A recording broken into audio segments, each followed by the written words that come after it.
పట్టభద్రుల గళం బలం మన ఆల్ఫోస్ డాక్టర్ వుట్కూరి నరేందర్ రెడ్డి ఉమ్మడి కరీంనగర్ మెదక్ నిజామాబాద్ పట్టభద్రుల ఎమ్మెల్సీ అభ్యర్థికి మొదటి ప్రాధాన్యత ఓటేద్దాం, అత్యధిక మెజారిటీతో గెలిపిద్దాం. భూపాలపల్లిలో జరిగినటువంటి దారుణ హత్యను సభ్య సమాజం తీవ్రంగా ఖండిస్తుంది. ఇప్పటికే ఎంతో మంది ఖండిస్తున్నటువంటి నేపథ్యంలో ఇక్కడ ఎన్హెచ్ఆర్సీకి సంబంధించినటువంటి జాతీయ చైర్మన్ డాక్టర్ సంపత్ కుమార్ కూడా ఇక్కడ వరంగల్కి వచ్చారు. దీనిపై కూడా తీవ్రంగా ఖండిస్తున్నారు. ఎందుకంటే ఒక మంచి పని చేస్తున్నటువంటి ప్రశ్నించేటువంటి గొంతును నొక్కివేయడము, అలాగే ప్రాణాలు లేకుండా చేయడం కూడా చాలా తీవ్రంగా పరిగణిస్తున్నటువంటి అంశం. ఇంకా మానవ హక్కుల ఉల్లంఘనలకు జరుగుతున్నాయి. వారి ప్రభుత్వాలు ఏం చేస్తున్నాయి, ఎట్లాంటి పరిస్థితులు ఉన్నాయి, ఒక్కసారి వారిని అడిగి తెలుసుకుందాము. దీని మీద స్పందించడానికి వరంగల్కి వచ్చినటువంటి సంపత్ కుమార్ గారు మనతో ఉన్నారు. ఒక్కసారి వారితో మాట్లాడదాం.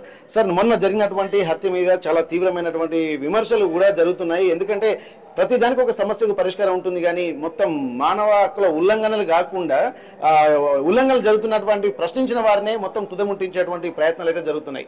దీన్ని ఎట్లా చూస్తున్నారు సార్? ఇప్పటి వరకు చాలా మంది మాత్రం భూపాలపల్లి నియోజకవర్గ ప్రాంత ప్రజలు మాత్రం తీవ్రంగా ఖండిస్తుంది, సభ్య సమాజం కూడా దీన్ని తీవ్రంగా ఖండిస్తున్నటువంటి పరిస్థితి. మీరు ఎట్లా చూస్తున్నారు దీన్ని? National human rights council national chairman doctor Sampath Kumar అండి.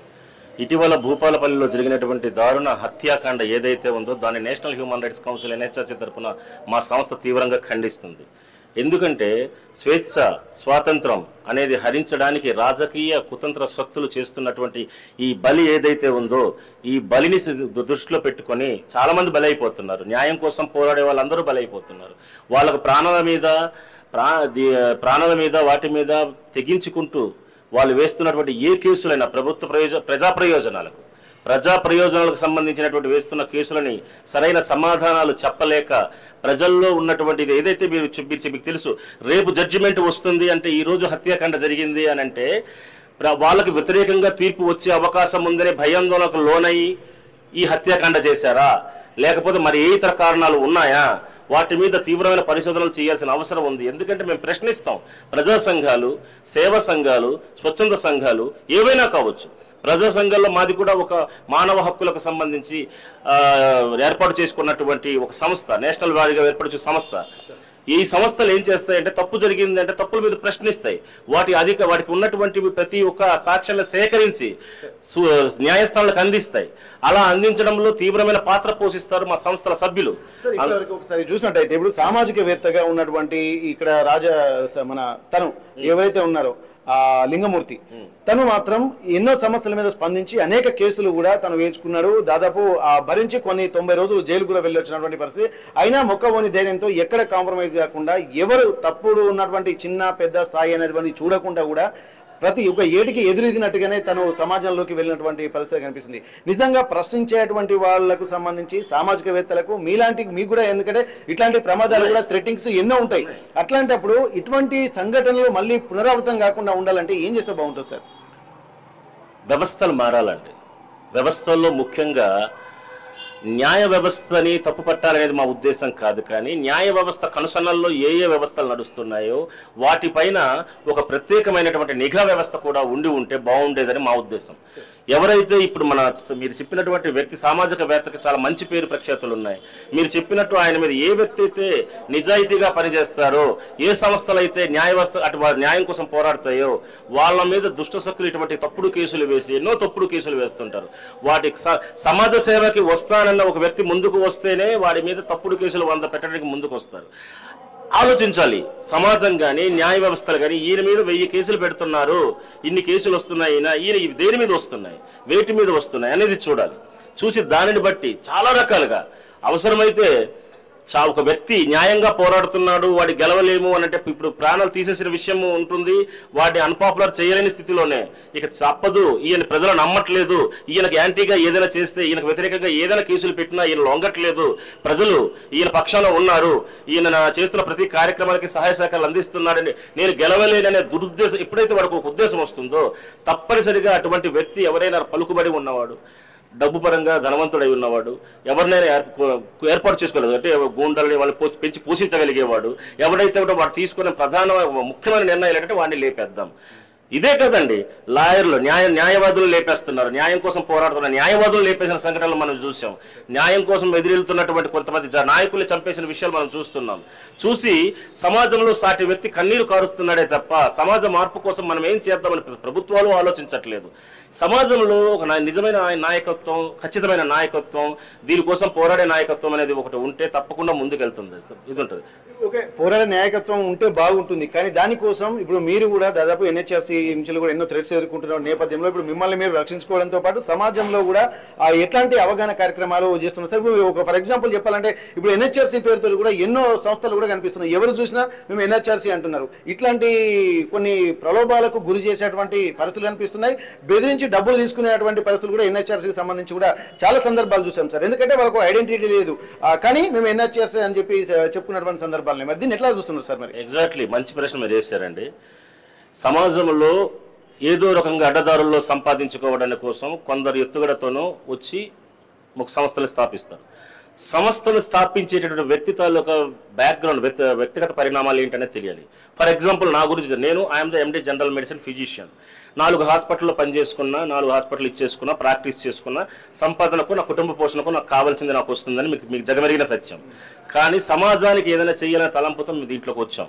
చేస్తున్న తరంలో మా గురించి కూడా ఇటీవల national human rights council NHRC మా సంస్థలో పనిచేస్తూనే కిందగా వెళ్తూ మా సంస్థ తాలూకా డాక్యుమెంట్లు కాపీ చేసి ఒక కొత్త సంస్థ నేషనల్ హ్యూమన్ రైట్స్ కౌన్సిల్ అనే పేరుతో పక్కన NGO అంటే అర్థం ఏంటి? Non government organisation. నాది నాన్ గవర్నమెంట్ ఆర్గనైజేషన్, మీది నాన్ గవర్నమెంట్ ఆర్గనైజేషన్ అన్నప్పుడు ఆ నాన్ గవర్నమెంట్ ఆర్గనైజేషన్ పేరు ఎలా ఇస్తుంది?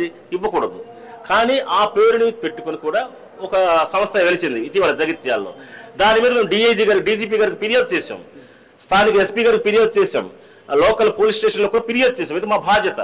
ఫిర్యాదు చేయడం వరకు మా బాధ్యత. ఇది ఒక ఫేక్ ఆర్గనైజేషన్, టేక్ యాక్షన్ అనేసి. మా కాపీ రైట్స్ ఉన్నాయి. 3 సంవత్సరాలుగా, గత 3 సంవత్సరాలుగా నడుస్తున్న సీనియారిటీ మాకుంది. మధ్యలో ఎవరో ఒక వ్యక్తి వచ్చేసి నాది నేషనల్ హ్యూమన్ రైట్స్ కౌన్సిల్ అని వచ్చేస్తే అది మా సంస్థ పేరు ప్రఖ్యాతులు దెబ్బతీస్తుంది, అనేక మూలాలను దెబ్బతీస్తుంది. మేము చేసే సాంఘిక కార్యక్రమాలు ఏవైతే ఉంటాయో వాటిని కూడా దెబ్బతీసే పరిస్థితులు ఉంటాయి.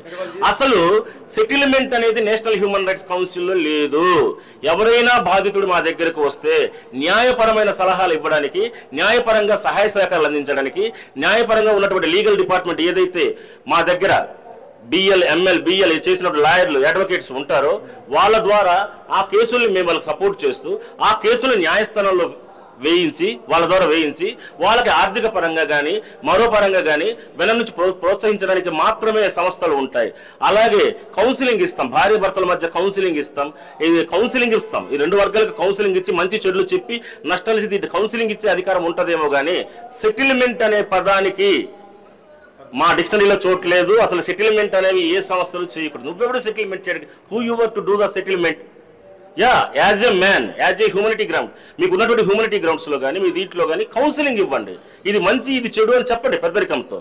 దాన్ని ఒప్పందం చేసుకుని ఒప్పంద పత్రం రాయించుకుని వాళ్ళకి ఇవ్వండి. అది సంస్థలకి మినిమం ఉంటాయి. కానీ మీరు సెటిల్మెంట్లు చేసే అధికారం అనేది ఏ సంస్థలకి లేదు. ఇప్పుడు ఇంత జరుగుతుంది సార్. ఇప్పుడు మీకు ఏంటంటే ఇప్పుడు దాదాపు కొన్ని ఫేక్ ఆర్గనైజేషన్ లాస్ట్కు చివరి మూలం వల్ల ఫైనల్ కాన్సెప్ట్ ఏంటంటే తక్కువ టైంలో, షార్ట్ టైంలో ఎక్కువ డబ్బులు సంపాదించడమే పరమావధిగా పెట్టుకుంటున్నారు. సర్వీస్ అనేది పక్కన పెట్టున్నారు. అర్హత లేనిటువంటి వ్యక్తులు కూడా త్వరగా అందలానికి ఎక్కాలనేటువంటి ఒక ప్రయత్నం అయితే చేస్తున్నారు. ఇట్లాంటి సమయంలో ఇటు మీ ఆర్గనైజేషన్ నేషనల్ హ్యూమన్ రైట్స్ కౌన్సిల్ని కాపాడుకోవడంతో పాటు ఇక్కడ ప్రజా సమస్యలపై పోరాడేటువంటి మిగిలిన సామాజిక వర్గాలకు సంబంధించినటువంటి వాళ్ళని న్యాయం చేసేటువంటి బాధ్యత కూడా మీరు తీసుకోవచ్చు. ఇట్లాంటప్పుడు ఆ న్యాయ వ్యవస్థ పరిరక్షణ జరగాలంటే ఇప్పుడు ప్రభుత్వాలకు కానీ లేకపోతే ఉన్నటువంటి పోలీసు వ్యవస్థకు కానీ ఇప్పుడు ఏం సూచించేటువంటి పరిస్థితి ఉంటుంది సార్? మనకి భారత వ్యవస్థలో ఇంటెలిజెన్స్ వ్యవస్థ అనేది చాలా ముఖ్యమైనటువంటి వ్యవస్థ. ఈ ఇంటెలిజెన్స్ డిపార్ట్మెంటు ప్రతి సంస్థలు, ప్రతి సంఘాలు ఎక్కడెక్కడ ఏ విధంగా పనిచేస్తున్నాయి, ఆ సంస్థ తాలూకా ఇదేంటి విధి విధానాలు ఏంటి అనేది ప్రభుత్వాల దృష్టికి కానీ, న్యాయస్థానాల దృష్టికి కానీ, లేకపోతే అధికారుల దృష్టికి కానీ తీసుకెళ్లే బాధ్యత అనేది వాళ్ళకు ఉంటుంది. వాళ్ళు నిర్వహిస్తున్నారు. ఈవెన్ దట్ మేము ఒక మీటింగ్ ఒకసారి కండక్ట్ చేస్తున్నాం. నేషనల్ మీటింగ్ అంటే అందరికంటే ముందు సివిల్ డ్రెస్సులో అక్కడ ఏం జరుగుతుందో చూడడానికి వచ్చేది నిఘా వ్యవస్థ. అది గవర్నమెంట్ నిఘా వ్యవస్థ వస్తుంది. ఆ నిఘా వ్యవస్థ మేము అంటే ప్రజలకు ఉపయోగపడులో చేస్తున్నామా, ప్రజల్ని రెచ్చగొట్టే పని చేస్తున్నామా, విధి విధానాలకు వ్యతిరేకంగా చేస్తున్నామా అనే దాని మీద ఒక నివేదికను రూపొందించుకుంటాయి. వాటిని వాళ్ళ సభ్యుల ద్వారా తెలుసుకోవడము, అలాగే అసలు ఈ మీటింగ్లో ఏం జరుగుతుందో సభ్యుడిగా వచ్చి ఎక్కడో కూర్చొని మనం చేస్తున్న కార్యక్రమం ఏంటనేది చూడడము, అది ప్రజలకు ఏమైనా హాని కలిగిస్తే ఈ సంస్థ ద్వారా హాని ఉందని తెలియజేయడానికి ముఖ్యంగా పనిచేస్తున్నటువంటి సంస్థలు కొన్ని ఉన్నాయి. అవి intelligence department, NIA, national investigation authority, ఇలా కొన్ని సంస్థలు ఉన్నాయి. అవి చూస్తున్నాయి. మనం అనుకుంటాం ఇక్కడ ఉండి మనల్ని ఎవరు గమనించడం లేదు, మనల్ని ఎవరు చూడడం లేదు, ఒక 6 సంస్థ పెట్టుకున్నా నేను పెట్టుకుంటాను అంటే ఆయన ఏ పరిస్థితుల్లో ఏ రూపుదిద్ది ఏ విధంగా పెట్టుకున్నారంటే కొంత ఉంటుంది. ఆ స్థితులు పరిధులు ఉంటాయి. ఆ పరిధులను దాటి ఏ ఒక్కరూ పని చేయకూడదు. మన పరిధులు ఎంతవరకు ఉన్నాయి, మనం చేయగలిగేది ఎంత, దీని తర్వాత న్యాయస్థానాల్లో ఆ వ్యక్తి బాధితులకు ఏ విధంగా న్యాయం చేయాలో ఆలోచించారు. ఇంకో క్వశ్చన్ మీరు వేశారు, మీరు మిమ్మల్ని మీరు కాపాడుకుంటూ సమాజానికి సంబంధించి మీరు చేస్తున్నారు కదని. ఎగ్జాక్ట్లీ మీరు చెప్పిన మాట నిజమే. మమ్మల్ని మేము ప్రొటెక్షన్ చేసుకుంటున్నామంటే ఒక్క ఐడి ఏదైతే మనం ఇస్తున్నామో అదరికి గుర్తింపు కార్డు, ఈ గుర్తింపు కార్డు అనేది కొంతవరకు మాత్రం మీకు రక్షణ కల్పిస్తుంది. ఎందుకంటే వెనకాల ఇప్పుడు నా national human rights council NHRC అనే ఆర్గనైజేషన్ సుమారు 14 రాష్ట్రాల్లో విస్తరించింది, 14 స్టేట్స్లో ఉంది. అంటే ఇది ఒక పెద్ద సంస్థ, వెనకాల ప్రజలు ఉన్నారు, పెద్ద సంస్థగా అవతరించబోతుంది. ఈ సంస్థ ఎలా పనిచేస్తుంది అన్న దాని మీద ఒక దృష్టి పెట్టగలిగే వ్యవస్థలు ఉన్నాయి మనకి. అవి సద్వినియోగం అవ్వాలి. వాళ్ళు కూడా కరప్షన్కి లోబడిపోతే ఈ సమాజాన్ని ఎవరు మార్చలేరు. ఇప్పుడు మనకు కొన్ని సంవత్సరాలు ఇక్కడ ఏంటి, లోకల్ పోలీసుకు ఒక కంప్లైంట్ ఇస్తాం, కంప్లైంట్ లోకల్ పోలీసులు సరిగ్గా చేయలేదంటే తెలివైనోడు ఏం చేస్తాడు, SP గారి దగ్గరికి వెళ్తాడు, లేకపోతే CP గారి దగ్గరికి వెళ్తాడు, లేకపోతే DGP గారి దగ్గరికి వెళ్తాడు, పై వస్తారు ప్రభుత్వం. ఇక్కడ కూడా జరగలేదంటే నాకు న్యాయస్థానాలను ఆశ్రయించి నాకు CBCID ఎంక్వైరీ కావాలి, నాకు CBI ఎంక్వైరీ కావాలి, ప్రత్యేక వ్యవస్థల తరగతి ఎంక్వైరీస్ అడుగుతున్నాం కదా, అడుగుతారు కదా. అలా అడిగే కేసులు కొన్ని సక్సెస్ అయినవి ఉన్నాయి కదా చాలా మంది. ఇప్పుడు మనకి ముంబైలో డాక్టర్ గారి హత్య జరిగింది, ఒక మహిళా డాక్టర్ మీద హత్య జరిగింది. ఇప్పుడు ఇక్కడ ఎలా భూపాలు జరిగింది, అక్కడ కూడా అలాంటివి జరిగింది. అంటే ప్రతి దగ్గర నిమిషానికి, ప్రతి 2 నిమిషాలకు, అరగంటకో ఎక్కడో ఒక దగ్గర మానవ హక్కులకు భంగం కలిగిస్తూ హత్యాకాండ జరుగుతూనే ఉంది. వాటిని మేము ఖండిస్తూనే వెళ్తున్నాం.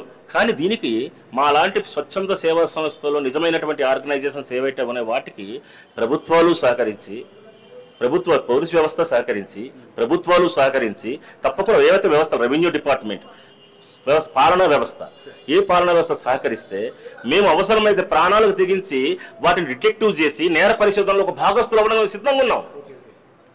మా డిటెక్టివేషన్స్ తీసుకోవాలి. మేము చేసిన ఏదైతే పంపిస్తే ఇది అమ్మ ఇది అన్యాయం, ఇక్కడ ఇది జరిగింది, ఇదిగోండి ఎవిడెన్స్ అని మేమైనా పంపిస్తే దాన్ని కోర్టులు స్వీకరించే విధంగా ఉండాలి. అది మంచిగా చెడ్డ తర్వాత ఎంక్వైరీ చేసుకుని మేము చెప్పిందే నిజమని నమ్మేమని అడగట్లేదు న్యాయస్థానాలకి కానీ ఎవరికి కానీ.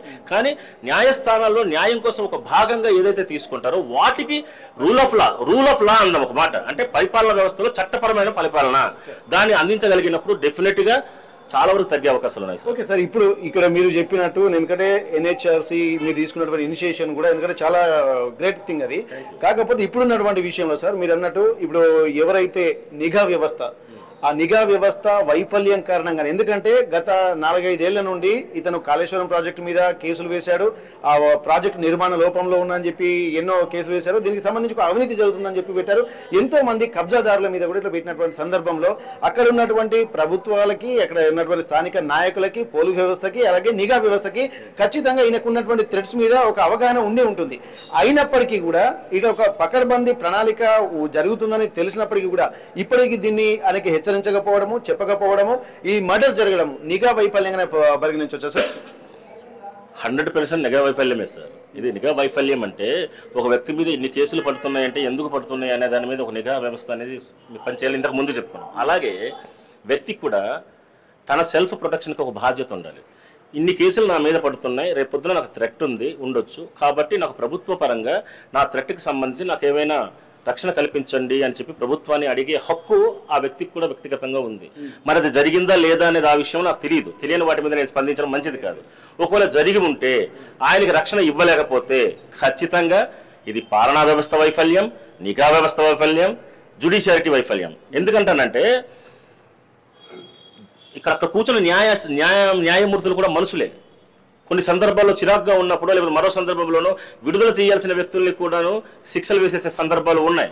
తర్వాత అనవసరం చేశారని ఆలోచించిన సందర్భాలు ఉంటాయి. అంటే ఎవరు కావాలని చేసేవారు అనుకోకున్న పరిస్థితులు జరుగుతాయి. అటువంటి సందర్భాల్లో మనకు ఉన్నటువంటి చిన్న వెసులుబాటు ఏంటంటే ఈ కోర్టు కాకపోతే పై కోర్టు కాకపోతే పై కోర్టు. ఇంకో విషయం ఆలోచించాల్సింది అంటే ఒక వ్యక్తి ఒక కేసు మీద కింద లక్షలు ఖర్చు లాయర్లు పెట్టుకొని అలా జిల్లా కోర్టు, హైకోర్టు వరకు వచ్చాడు అంటే హైకోర్టులో పెద్ద న్యాయస్థానాలు కొన్ని ఆలోచించాలి. ఇంత దూరం వాడు వచ్చాడంటే వాడిలో ఏదో ఒక న్యాయం ఉంది కానీ అంత దూరం పరిగెడతాడు అన్న విషయం కూడా ఆలోచించాలి. ఎవడో ఒకడు డబ్బుండి పరిగెట్టొచ్చు, కానీ సామాన్య వ్యక్తి కూడా ఆ స్థితిని మర్చిపోయి హైకోర్టు వరకు పరిగెడుతున్నాడు అంటే వాడికి న్యాయం అందట్లేదన్న విషయాన్ని కూడా న్యాయస్థానాలు గుర్తించాలి. ఖచ్చితంగా చెప్తాను. ఎందుకంటే నాకున్న స్వేచ్ఛతో నేను చెప్తున్న మాటలు ఇవి, మనకున్నటువంటి చిన్న స్వేచ్ఛ, దీంట్లో కాన్స్టిట్యూషన్ రైట్స్తో చెప్తున్న మాటలు అవి. ఎందుకు వస్తున్నా దాని మీద గుర్తించాలని కోరుకుంటున్నాం. This is the request of law. అంటే మేము రిక్వెస్ట్ చేస్తున్నాం, చట్టాన్ని కాపాడండి, న్యాయాన్ని కాపాడండి, న్యాయంలో న్యాయ వ్యవస్థలో తీరు బాగుంది. అలాగే న్యాయ వ్యవస్థలకు గొప్పగా పనిచేస్తున్నా చెప్తాం. ఎందుకంటే ఒక రాష్ట్ర ముఖ్యమంత్రిని, రాష్ట్ర స్థాయిలో ముఖ్యమంత్రిని, లాలూ ప్రసాద్ యాదవ్ లాంటి వాళ్ళను కూడా జైల్లో వేసేసి న్యాయాన్ని అందించినటువంటి వ్యవస్థ ఉంది. కొన్ని చట్టపరమైన అంశాలు ఇప్పుడు వచ్చిన కొత్త చట్టాల్లో తక్కువ టైంలో క్లోజ్ అయిపోతూ మహిళలకు రక్షణగా నిలబడుతూ న్యాయస్థానాలు ఫోక్స్ కేసుల్లో కానీ వీటిల్లో కానీ కనీసం దయాదాక్షిణ్యం లేకుండా కేసులు వేస్తున్నాయి, అంటే శిక్షలు వేస్తున్నాయి. అటువంటి తరుణంలో ఇటువంటి శిక్షలు రావడానికి మేము ఆహ్వానిస్తాం. ఎందుకంటే అటువంటి శిక్ష ఎప్పుడైతే ఒక వ్యక్తికి పడుతుందో భయం ఉంటుంది. అమ్మో, నేను ఆడపిల్ల పట్ల తప్పు చేస్తే భయం, నేను మర్డర్ చేస్తే భయం, ఏమైనా ఒక దీంట్లో దొరికిపోతే భయం, దీంతో నా ఫ్యామిలీ రోడ్డు మీదకి వచ్చేస్తుందనే భయం. ఈ భయాన్ని ఎప్పుడైతే ప్రజలకు ఇది భయమా గౌరవమా ఏదా అని తర్వాత ఏదైనా సరే వీటి ఎప్పుడైతే చూపించగలుగుతున్నాయో వ్యవస్థలు, డెఫినెట్గా వ్యవస్థలో మార్పు అనేది సాధ్యం అవుతుందండి. Thank you so much. ఇక్కడ మనం గమనించాల్సినటువంటి పరిస్థితి ఏంటంటే ఇక్కడ నిన్న భూపాలపల్లిలో జరిగినటువంటి ఈ హత్యకు సంబంధించి కూడా చాలా తీవ్రంగా ఖండిస్తున్నారు. ఇది ఖచ్చితంగా నిఘా వైఫల్యము, అలాగే పోలీస్ వ్యవస్థ వైఫల్యం, అలాగే జ్యుడిషియరీ వైఫల్యం. ఎందుకంటే దాదాపుగా 150కి పైగా కేసులు ఉన్నటువంటి విషయము ఇటు కోర్టులకు తెలుసు, అలాగే పోలీసులకు తెలుసు, ప్రభుత్వాలకు తెలుసు, అక్కడ ఉన్నటువంటి పొలిటికల్ లీడర్లకు తెలుసు. అయినప్పటికీ కూడా తన మీద హత్యా ప్రయత్నం జరుగుతుందన్నటువంటి ఆలోచనలు కూడా కొంత తనకు హెచ్చరించాల్సినటువంటి అవసరమైనా ఉంది. ఒకవేళ తను ముందు తనకు ప్రాణభయం ఉందా లేదా పోలీసులకు కానీ ఆ కోర్టులకు కానీ విన్నవించుకున్నా లేదా తెలియదు. కానీ ఇక్కడ తనను రక్షించాల్సినటువంటి బాధ్యత, అంటే ప్రజాస్వామ్య పరిరక్షణ అనేది కూడా ఇక్కడ జ్యుడిషియరీ యొక్క విభాగం యొక్క ప్రాథమిక కర్తవ్యం. కాబట్టి దీన్ని దృష్టిలో పెట్టుకుని ఇక్కడ అన్ని విభాగాలు వైఫల్యం వల్లనే ఇక్కడ రాజలింగమూర్తి హత్యకు గురి గావింపబడ్డాడన్నటువంటి ఒక ఆవేదన మాత్రం ఇక్కడ చేస్తున్నారు. ఎందుకైనా మంచిదని చెప్పి ఇక్కడ ప్రతి ఒక్కరు సామాజికవేత్తలు కానీ ఎన్హెచ్ఆర్సీకి సంబంధించినటువంటి కొంతమంది ప్రభుత్వాలకు కానీ ఎక్కడైనా న్యాయం కోసం వెళ్తున్నటువంటి సందర్భాల్లో వాళ్లకు న్యాయం జరగకపోయినా వాళ్ళ ప్రాణాల మీదకే తీసుకురావడానికి కూడా చాలా తీవ్రంగా పరిగణిస్తున్నటువంటి పరిస్థితి. ఇప్పుడున్నటువంటి పరిస్థితుల్లో న్యాయం కోసం పోరాడుతున్నటువంటి వ్యవస్థలో కూడా దొంగ వ్యవస్థలు కూడా కొన్ని కొత్త వస్తున్నాయన్నటువంటి ఒక సూచనలు కూడా వీళ్ళు చేస్తున్నారు. వీటిని అరికట్టడానికి కూడా అనేక వ్యూహాత్మకంగా పోలీసులకు కూడా కంప్లైంట్ చేశారు. అందుకే డబ్బులు సంపాదించేటువంటి కొన్ని వక్ర మార్గాలు దృష్టిలో పెట్టుకుని సెటిల్మెంట్ లో ఆసరాగా చేసుకుని అదే పరమావధిగా పట్టుకుని కొన్ని దొంగ సంస్థలు, కొన్ని వాటి పేరు రూపుమాపే విధంగా, వారి బదనం చేసే విధంగా కొన్ని కొత్త సంస్థలు వెలుస్తున్నాయన్నటువంటి ఒక ఆందోళన చెందుతున్నటువంటి పరిస్థితి. ఏదేమైనప్పటికీ కూడా ఇక్కడ స్వచ్ఛంద సంస్థలుగా, అలాగే హ్యూమన్ రైట్స్ కమిషన్ కౌన్సిల్ గా పనిచేసేటువంటి కొన్ని సంస్థలు బదనం చేయకుండా ఉండాలంటే ప్రతి ఒక్క జ్యుడిషియరీ వ్యవస్థ కూడా పటిష్టంగా ఉండాలి. పోలీస్ వ్యవస్థ సత్కాలంలో యాక్షన్ తీసుకోవాల్సినటువంటి అవసరాన్ని కూడా గుర్తు చేస్తున్నారు. ఏదేమైనప్పటికీ కూడా ఇట్లాంటి హత్యాకాండను కూడా చాలా తీవ్రంగా వ్యతిరేకిస్తున్నటువంటి పరిస్థితి నెలకొంది. హన్మకొండ ప్రెస్ క్లబ్ నుండి కెమెరా పర్సన్ రాజుతో వెంకటరత్నం, RTV వరంగల్. మరిన్ని వీడియోస్ కోసం ఛానల్ ని సబ్స్క్రైబ్ చేయండి. లేటెస్ట్ అప్డేట్స్ కోసం వాట్సాప్ ఛానల్ ని ఫాలో అవ్వండి. ఆ లింక్ డిస్క్రిప్షన్ లో ఉంది.